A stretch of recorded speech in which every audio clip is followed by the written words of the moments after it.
تو میں نے آپ کو زندگی تو سنائی کہ حضرت حسین رضی اللہ تعالیٰ عنہ کی نا، تو اصل تو حضرت حسین کی زندگی ہی ہے. میں نے یہ بھی بتایا تھا آپ کو کہ کربلا میں پیش آنے والا واقعہ وہ چند دنوں کا ہے.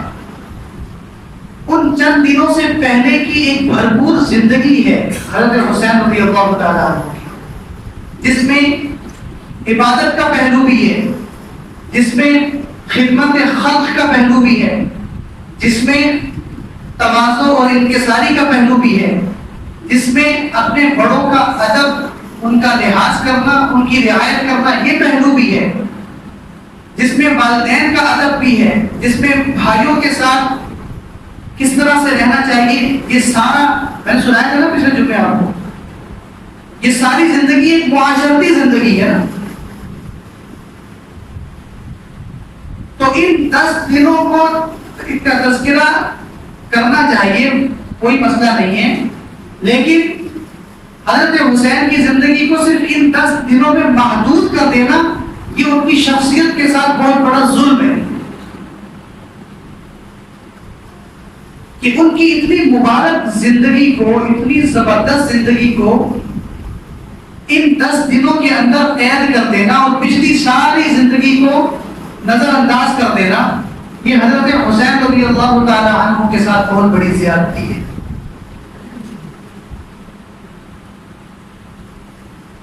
اور پھر یہ جو واقعہ ہے نا، واقعہ کربلا، لوگ بڑا آ کر کہتے ہیں کہ یہ سنائیں کیا ہوا تھا،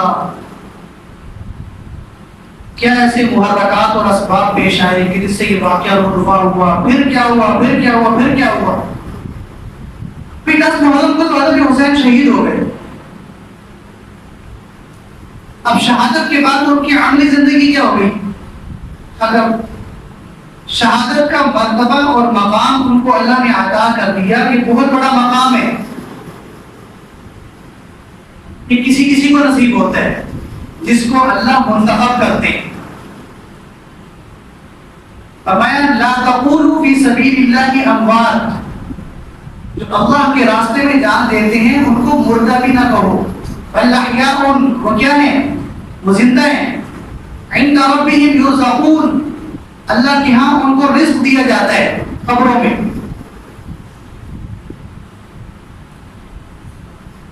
اتنا بڑا درجہ ہے شہادت کا. لا تحسبن الذين قتلوا في سبيل الله امواتا، گمان بھی مت کرنا کہ جس نے اللہ کی راہ میں سر کٹایا ہو، جان پیش کرتی ہو، گمان بھی نہ کرنا کہ وہ قبروں میں مردہ ہے. اللہ نے ان کو شاندار زندگی برزخی عطا کی ہے قبروں کے اندر، جو عام میت اور ان کے درمیان میں کیا کرتی ہے؟ فرق کرتی ہے. اللہ کے نبی صلی اللہ علیہ وسلم کیا ارشاد فرما رہے ہیں؟ لا وددت ان اقتل فی سبیل اللہ، میری چاہت ہے، خواہش ہے میری کہ اللہ کے راستے میں مجھے شہید کر دیا جائے. امام الانبیاء حضرت محمد مصطفیٰ صلی اللہ علیہ وسلم کیا فرما رہے ہیں؟ میری چاہت ہے کہ مجھے اللہ کے راستے میں کیا کر دیا جائے؟ شہید کر دیا جائے. ثم احیا، شہید ہونے کے بعد مجھے اللہ دوبارہ زندہ کر دے. ثم اقتل، جب میں دوبارہ زندہ ہوں تو پھر اللہ مجھے دوبارہ شہادت کی موت عطا فرمائے. ثم احیا، اللہ پھر مجھے زندہ کر دے. ثم اقتل، پھر جب مجھے زندگی عطا ہو اس کے بعد پھر دوبارہ مجھے اللہ کس راستے سے بلائے؟ شہادت کے راستے سے. فرمایا کہ میری چاہت یہ ہے کہ یہ سلسلہ میرے ساتھ تسلسل کے ساتھ چلتا رہے، کہ شہادت کی موت کی جو لذت ہے وہ عام فطری موت میں نہیں ہے، اور شہادت کے بعد جو شہید کا مقام ہے وہ عام مرنے والے کا مقام وہ نہیں ہے. تو ہمارے لیے تو شہادت ایک عظیم رتبہ اور ایک عظیم مقام ہے.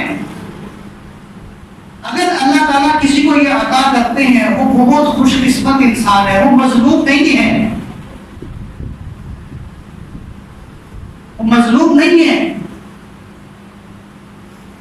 شہید ہونے والا انسان بہت بڑے مقام پر فائز ہو گیا ہے وہ.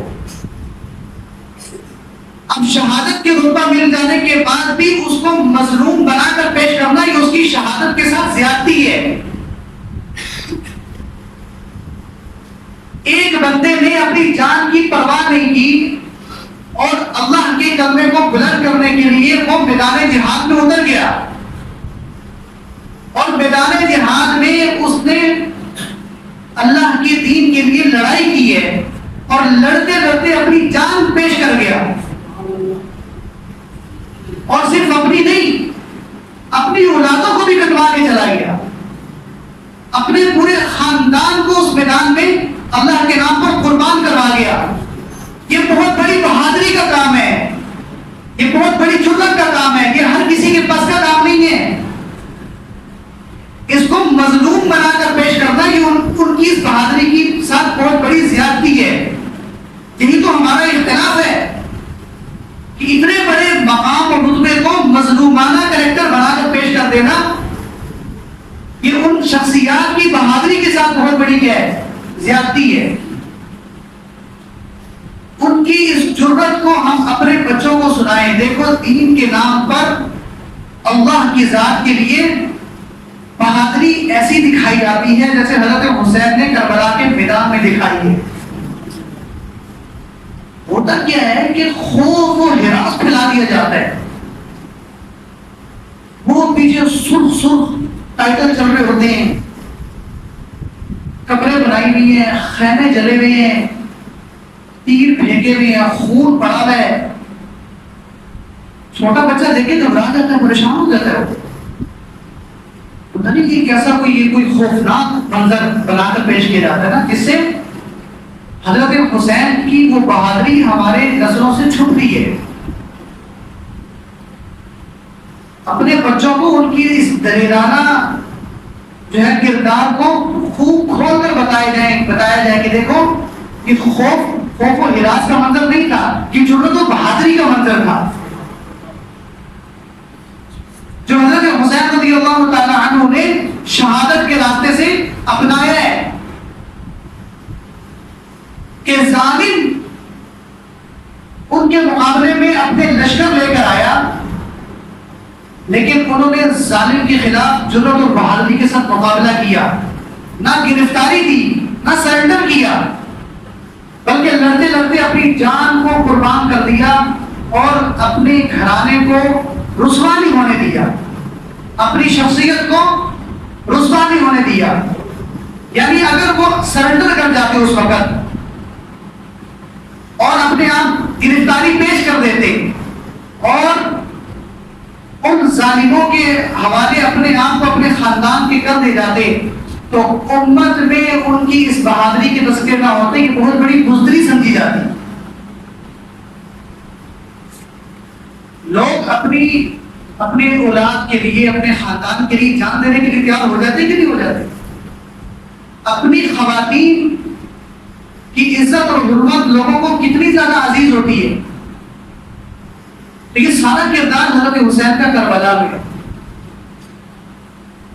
اب یہ بات بجائے اس کے کہ ان کی اس دلیرانہ اور بہادری اور جرأت کے واقعے کو اس طرح سے پیش کیا جائے اور شہادت کے مقام کو واضح کیا جائے جس سے لوگوں کی ایمان تازہ ہو اور ان کے دلوں کے اندر بھی شہادت کا شوق اور جذبہ پیدا ہو.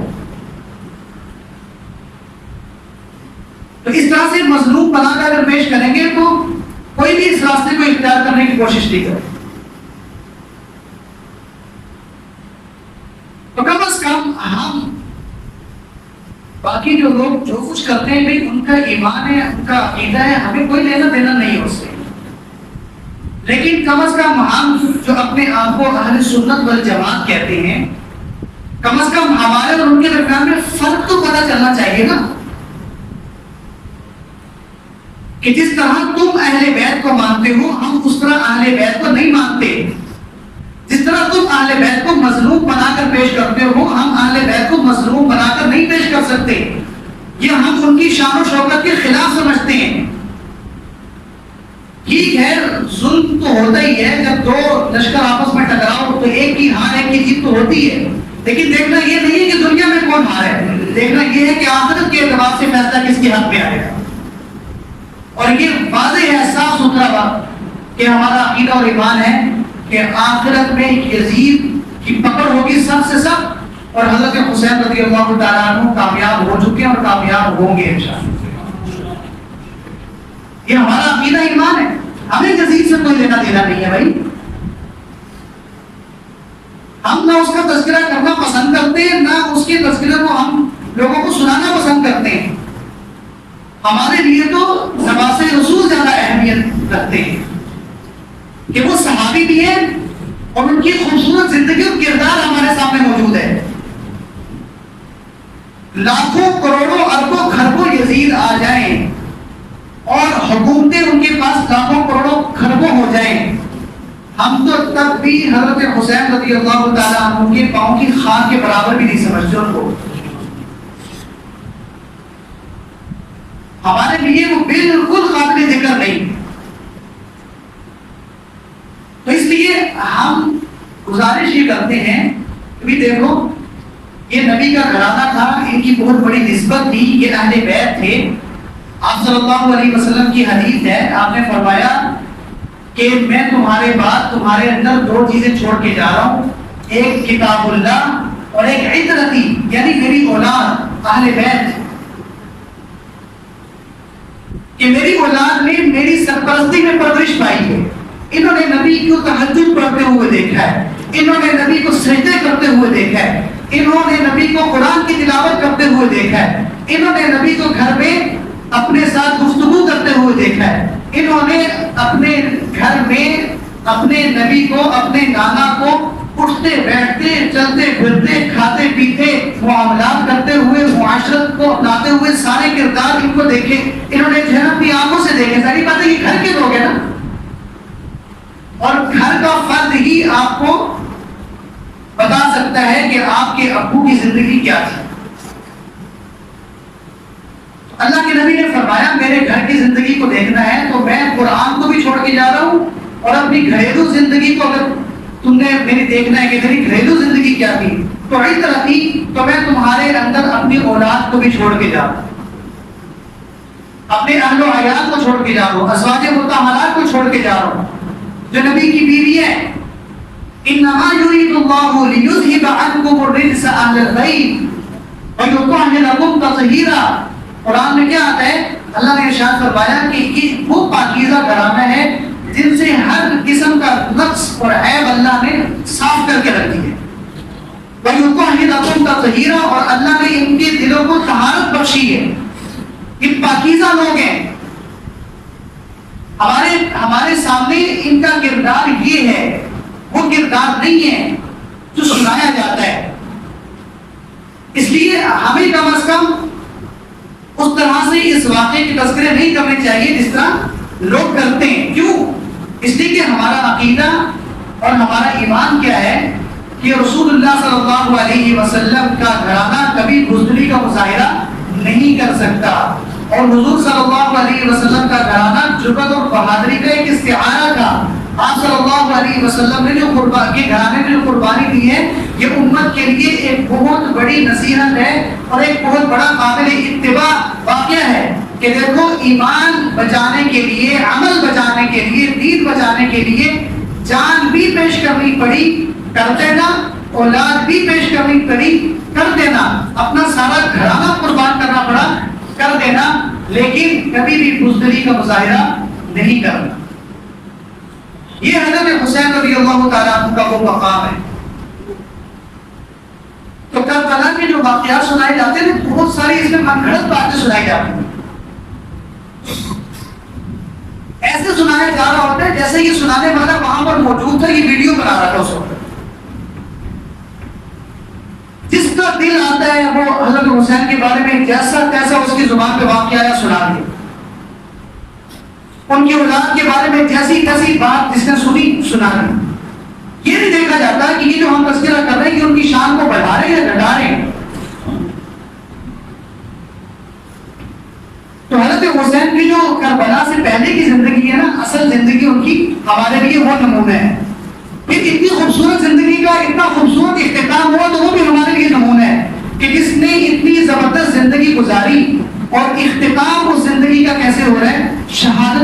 سے.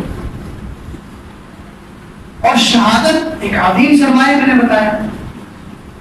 تو ایک تو حضرت حسین کا شہید ہونا یہ ان کی فضیلت کو مقام کو واضح کرتا ہے کہ اللہ کے بڑے محبوب بندے تھے کہ اللہ نے ان کی آخرت کا سفر کس راستے سے شروع کیا؟ شہادت کے راستے سے. اور ایک مقام ان کا کیا ہے؟ شرف صحابیت کہ اللہ نے ان کو کون سا شرف بخشا تھا؟ نبی کا صحابی بنایا اللہ نے ان کو. اس کے بعد یہ نسبت